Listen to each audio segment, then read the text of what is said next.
Paris, 1667. A young boy lies dying. A doctor kneels beside him and reaches for a lamb. What happens next was either a miracle or a mistake. This is the story of blood, of the strange experiments that nearly ended lives and quietly changed medicine forever. It didn't begin with certainty. It began with desperation. Welcome to Chronicles and Curiosities. In this episode, we're stepping into the shadows of early science, where faith and fear often blurred.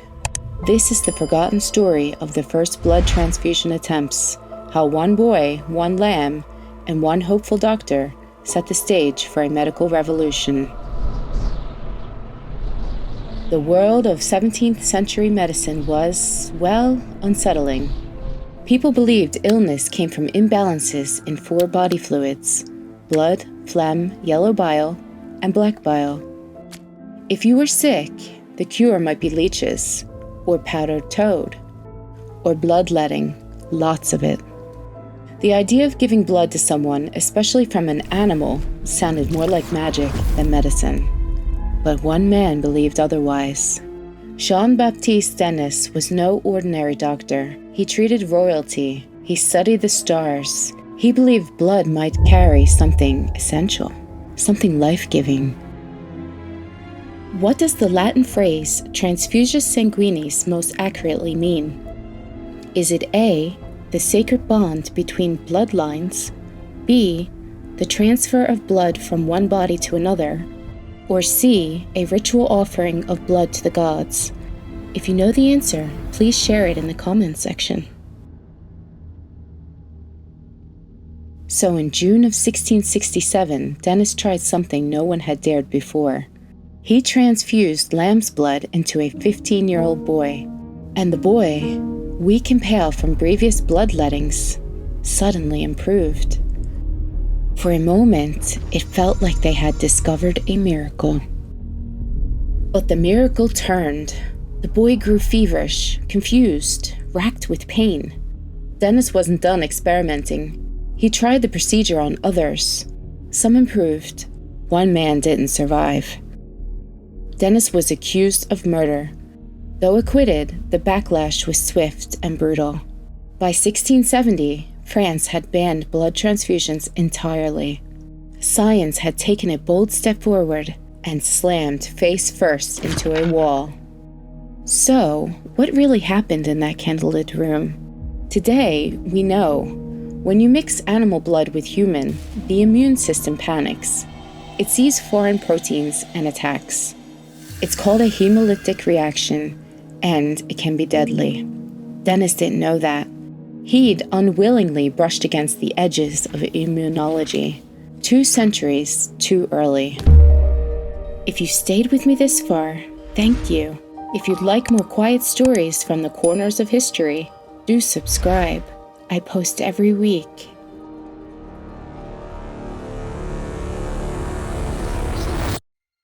Across the channel, in England, a quieter mind was at work. Richard Lower wasn't chasing headlines.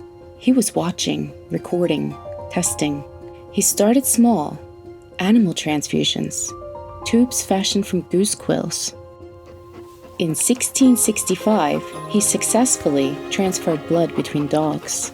Then, 2 years later, he dared something new. Lower's subject was a man described in records as mentally unwell. Using bladders as reservoirs and carefully connecting tubing, Lower transferred blood from one man to another. The patient survived. It was quiet, no fanfare, no scandal, but it worked. Still, the world wasn't ready. England soon followed France's lead, banning transfusions. The science was fragile. The risks were too high. For the next 150 years, the idea of sharing blood was left to gather dust in the corners of forgotten journals. It wasn't until 1901, nearly 2.5 centuries later, that Austrian scientist Karl Landsteiner made sense of it all. He discovered the ABO blood group system. A, B, AB, and O. Suddenly, everything clicked. Those fatal reactions? They hadn't been superstition or bad luck. They were incompatible blood types. Landsteiner's discovery won him the Nobel Prize, and it gave medicine the key it had been missing all along. The discovery came just in time. During the First and Second World Wars, battlefield medicine evolved rapidly. Donated blood saved lives. Soldiers were stabilized, treated, returned to their families. What began with lamb's blood and desperation had become protocol. Today, over 118 million units of blood are donated every year. Each donation is a quiet promise between strangers. It's fast, it's safe, it saves lives, but it's built on centuries of pain, progress, and persistence.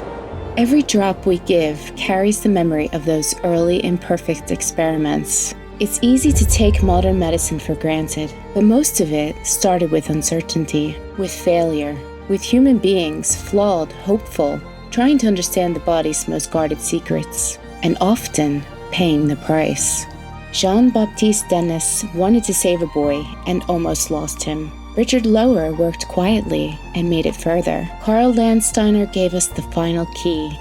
In the end, blood wasn't just red, it was specific, mysterious, powerful, and only when we learned its language could we begin to share it safely. If this story gave you something to think about, I'd love to hear from you.